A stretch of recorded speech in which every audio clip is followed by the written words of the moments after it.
तो लाहौर पे सबकी नजरें हैं कि लाहौर अगर कोई पार्टी विन कर जाती है तो उनको ये लगता है कि वो जो है लाहौर का किला असर करने के बाद सेंटर में भी गवर्नमेंट अपनी बना सकते हैं।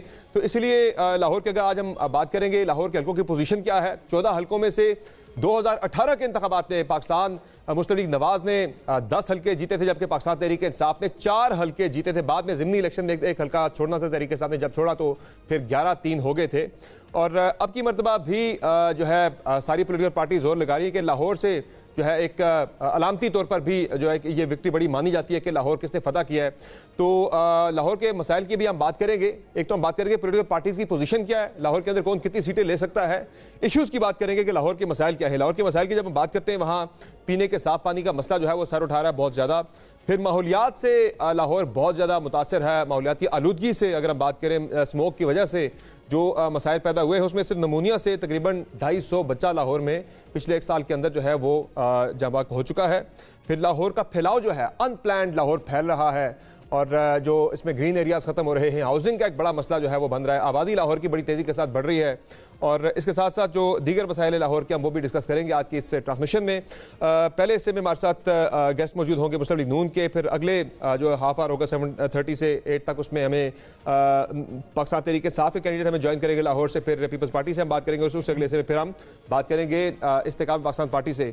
पैनल हमारे पास इन हाउस आज बड़ा ज़बरदस्त है। हमारे साथ मौजूद हैं मुजम्मिल सोरवर्दी साहब, उनके साथ तशरीफ फरमा है आसमा शिराजी साहिबा जो कि पिछले हफ्ते तक तो गेस्ट पैनलिस्ट थे हमारे पास, आज वो गेस्ट पैनलिस्ट नहीं है। She has become part of हम नेटवर्क। आपको खुशामदीद भी कहते हैं। कल से आसमा शिराजी साहब अपना प्रोग्राम शुरू करेंगी 8 बजे का। हम न्यूज़ पर एक बड़ा धुआंधार किस्म का इंटरव्यू लेकर आ रही हैं। कल ये डॉक्टर मारियो जुल्फ़िकार और हमारे साथ मौजूद है राय साकिब खरल, इन्हें भी हम न्यूज़ हम नेटवर्क में खुशामदीद कहते हैं। उन्होंने भी ज्वाइन किया, हम नेटवर्क का हिस्सा बन चुके हैं। और लाहौर से हमारे साथ मौजूद है मंसूर अली खान साहब और आगे मोहन आलम भी हमें ज्वाइन करेंगे ट्रांसमिशन में। मंसूर सर, आपकी तरफ चलते हैं। सबसे पहले चूंकि आप लाहौर से में ज्वाइन करें और आज हमारा फोकस सारा लाहौर के ऊपर है। तख्ते लाहौर का मार्का कौन सी जमात जो है वो जीतेगी। 2018 में जिस तरह मैंने बात की अपने इंट्रो के अंदर के 14 कौमी असम्बली की नशिस्तों में से पाकिस्तान तहरीक इंसाफ ने 4 नशिस्तें जीती थी, जबकि मुस्लिम लीग नवाज ने 10 नशिस्तें जीती थी। इस मरतबा आपका जनरल एनालिसिस लाहौर की पोलिटिकल जो सिचुएशन है इस वक्त, वहाँ की जो कैंपेन आपने देखी, PTI वाले इंडिपेंडेंट हो गए वहाँ पे, सारे कुछ के बावजूद बिलावल वहाँ से इलेक्शन कॉन्टेस्ट कर रहे हैं, क्या आपको मुमकिन सूरत हाल बनती नजर आ रही है लाहौर की? बहुत बहुत शुक्रिया सबर साहब। और सबसे पहले तो मैं आसमा शिराजी साहिबा को भी आपकी तरह खुशामदीद कहूँगा। इट्स एन ऑनर कि इतनी सीनियर जर्नलिस्ट जो हैं वो अब हमारे साथ पैनल के अंदर मौजूद हैं और ये हमारे लिए बायसे फ़ख्र बात है। और इंशाल्लाह ये इलेक्शन ट्रांसमिशन जो है इनके साथ इस पर तो बड़ी ज़बरदस्त होगी इंशाल्लाह।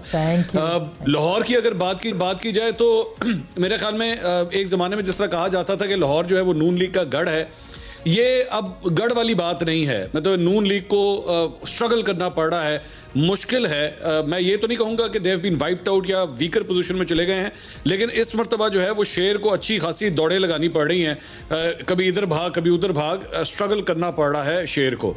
दूसरी बात यह कि बिलावल भुट्टो की भी आपने बात की। Bilawal Bhutto is doing good actually. अपने हल्के के अंदर जो है वो बड़ी तगड़ी सियासत वो कर रहे हैं। जलसा एक अच्छा इंप्रेसिव जलसा उन्होंने किया अपने हल्के के अंदर। मिनाजुल कुरान और डॉक्टर ताहिरुल कादरी की जमात की सपोर्ट के साथ उन्होंने किया। और फ्रैंकली स्पीकिंग वहां पे पैसा भी जो है वो टिका के लग रहा है इस हल्के के अंदर। अब मैं ज्यादा डिटेल्स में नहीं जाना चाह रहा कि वो पैसा लग किस तरह रहा है, लेकिन वाह पैसा लग रहा है वहां पे। और अताउल्लाह तारिड़ जो है उनको भी सुबह से लेकर रात तक काफी स्ट्रगल करना पड़ रहा है वहां पे। अच्छा, सबसे इंपॉर्टेंट फैक्टर लाहौर के हवाले इलेक्शन के हवाले से सिर्फ ये बता दूं कि यहां पे अनप्रेडिक्टेबिलिटी इस बात की है कि लाहौरिये उस दिन नाश्ता कितना हेवी करते हैं और बाहर निकलते हैं कि नहीं निकलते। क्योंकि हमारे यहाँ पे छुट्टी वाले दिन होते हैं टिका के करने हैं और उसके बाद सोने का हमारे यहाँ बड़ा अच्छा रिवाज है। तो 8 फरवरी को हम लोग क्या बड़ा वोटर टर्नआउट देखते हैं। अगर तो बड़ा वोटर टर्नआउट निकल आया तो फिर मेरे ख्याल में नून लीग के लिए स्ट्रगलिंग पोजीशन होगी। लेकिन अगर वोटर टर्नआउट ज्यादा बड़ा ना हुआ, और ट्रेडिशनली क्योंकि नून लीग को इसकी पल्स का पता है, लोगों को कहां से निकालना है, नेटवर्किंग किस तरह करनी है, तो फिर तो नून लीग के लिए जो जितना आसान होगा। लेकिन अगर वोटर टर्नआउट बड़ा हो गया तो फिर नून लीग जो है उसको कुछ हल्कों के अंदर डेफिनेटली स्ट्रगल करता हुआ मैं देख रहा हूँ। सही मुजम्मिल साहब, देखिए अभी तक जो लाहौर की पल्स है उसमें अभी तक कोई हम इतनी इम्प्रेसिव PTI की कैंपेन नहीं देख सके हैं, जो भी उसकी वजूहात हों। इवन अगर मैं 2013 और 2018 की बात करूं तो जब हम DHAs और पोश इलाकों में जाते थे तो हमें नौजवान लड़के लड़कियां PTI की गाड़ी झंडे के साथ गाड़ियों की सीटों पर बैठे या शीशे से बाहर निकलकर नजर आते थे तराने लगे हुए, चाहे वो सीटें वो जीतते थे या वो डर के मारे निकल ही रहे। आज भी जिस तरह से आज उनकी रैली थी, कैंपेन उन्होंने शुरू करनी थी, डंडे पड़ गए। आज भी जो भी वजूहात कर लेने दे सारी चीजें। एक मिनट नहीं, उसको वो कॉन्टेक्स्ट के साथ बात करें तो ज्यादा अच्छा बात नहीं करने दे रहे, कितनी गलत बोले कॉन्टेक्स्ट के साथ बोले जरा। जो भी वजूहात हैं उसकी, लेकिन मैं शफकत महमूद साहब वाले हल्के में रहता हूँ, जो मेरा घर है, और वो 2013 में भी पीटीआई ने जीता था, 2018 में भी पीटीआई ने जीता था। वहां से महमूद रशीद एमएनए हैं, एमपी हैं, और वो उन्होंने भी 2013 में भी जीता था, 2018 में भी वो सीट, और वो पीटीआई की लाहौर की पक्की सीट है। मतलब शफकत महमूद साहब कैंपेन करें ना करें, उनके हल्के में कोई इतनी ग्राउंड हो ना हो, वो सीट वो पीटीआई की पक्की सीट है। महमूद रशीद साहब की सीट भी पक्की सीट है। तो इस बार जो पीटीआई के गढ़ हैं लाहौर में, उसमें भी मुझे पीटीआई का मोमेंटम नजर नहीं आ रहा। मैं ये कहना चाह रहा हूँ कि आप कह रहे हैं वोटर बाहर निकलेगा। देखें, वोटर एकदम तो नहीं निकलेगा, वोटर कैंप ये भी निकल आता है। फिर जब खौफ के बुत टूटते हैं, वो किसी एक दिन नहीं टूटते हैं। लोग फिर कॉर्नर मीटिंग्स भी कर लेते हैं, लोग बाहर निकलते हैं। ऐसा तो नहीं होगा कि 8 की सुबह यकदम आप हजारों लोग निकलते देखेंगे। लिहाजा मैंने मंसूर साहब के पिछले शो में जो लिबर्टी चौक पे हुआ था, उस वक्त कहा था कि ये 7-7 हो जाएगा लाहौर। आपको याद हो कि 2 माह पहले मंसूर साहब के शो में।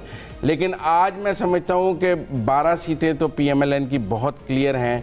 ये सीट्स हम बाद में पूछेंगे। नंबर ऑफ सीट्स अपनी जजमेंट महफूज रखें, फैसला महफूज रखें। तो मैं ट्रांसमिशन के एंड में जाके सबसे पूछूंगा कि आप कितनी नंबर ऑफ सीट्स लाओगे किस पार्टी के। बिलावल के हल्के का भी जो कैच है, जो बिलावल के हल्के का कैच है, एक ही हल्का है जहां लाहौर में पीपल्स पार्टी इलेक्शन लड़ रही है, बाकी तो किसी हल्के पे उसका कोई चांस नहीं है। और ये भी लगता है कि बाकी हल्कों में उसकी जमानत जब्ती हो जाएगी। सिर्फ एक ही हल्के में पीपल्स पार्टी इलेक्शन लड़ रही है, वो 1-7 में। बाकी हल्कों के कैंडिडेट्स का भी किसी को नहीं पता, और वहाँ कोई पीपल्स पार्टी की कैंपेन भी नजर नहीं आ रही कि बाकी हल्कों में मौजूद है। एक ही हल्के में वो लड़ रहे हैं। ठीक हो गया। मेरा जाती तौर पर यह ख्याल है कि वो हल्का भी बिलावल वहाँ शायद तीसरे नंबर पर ही हो। अच्छा, आसमा शिराजी साहबा, ये लाहौर इतना इंपॉर्टेंट क्यों है? क्या इसकी ऐसी अहमियत है? क्या ऐसी खास इसकी बात है कि वज़ीर आज़म के सारे कैंडिडेट्स लाहौर से इलेक्शन लड़ रहे हैं? बिलावल वहाँ से लड़ रहे हैं, नवाज शरीफ लड़ रहे हैं, उनके कवरिंग कैंडिडेट शहबाज शरीफ भी वहाँ से इलेक्शन लड़ रहे हैं। खान साहब ने भी लाहौर से इलेक्शन कॉन्टेस्ट करना चाहा था, लेकिन नॉमिनेशन पेपर उनके एक्सेप्ट नहीं हुए। क्या ऐसी खास बात है कि लाहौर से हर कोई आना चाह रहा है? लाहौर की खास बात यह है कि इस वक्त जो है वो पाकिस्तान की सारी सियासत का मरकज़ लाहौर बन गया। आपने देखा कि आसिफ अली जरदारी साहब पिछले 1 महीने से तकरीबन लाहौर में ही हैं, बल्कि उससे पहले से भी है, लेकिन मुस्तकिल जिसे कहना चाहिए वहाँ पे हैं। बिलावल साहब वहाँ पे हैं, मियाँ साहब तो मियाँ नवाज शरीफ साहब और उनका तो घर है, लेकिन ये दोनों भी वहाँ पे ही रहे हैं। तो मेरा ख्याल है उसकी अहमियत इसलिए भी ज़्यादा है कि लाहौर को ये पाकिस्तान के दिल के साथ साथ सियासत का दिल भी समझा जाता है कि जो भुट्टो साहब ने लाहौर विन किया था किस ज़माने में, उनका गढ़ था। अच्छा, जो बात अभी करें, क्योंकि मैं भी कल लाहौर से आई हूँ, तो मैं वहाँ पे फील कुछ जगहों पे जाके मैंने की। पाकिस्तान तहरीक इंसाफ की प्रेजेंस है बहुत ज़्यादा है। ये अलग बात है कि उनके अंदर कॉन्फिडेंस नहीं है। जैसे आज देखिए आपने कि मियाँ अजहर साहब को गिरफ्तार किया, जिस तरह गिरफ्तार किया गया वो काबिल मुज़म्मत है। और फिर आप देखें कि वहाँ पे उनके कारकुनों के ऊपर भी जिस तरह से क्रैकडाउन हुआ है और लोग गिरफ्तार हुए हैं उनके, ये कोई अच्छी बात नहीं है। खौफ लोगों के जहनों में है।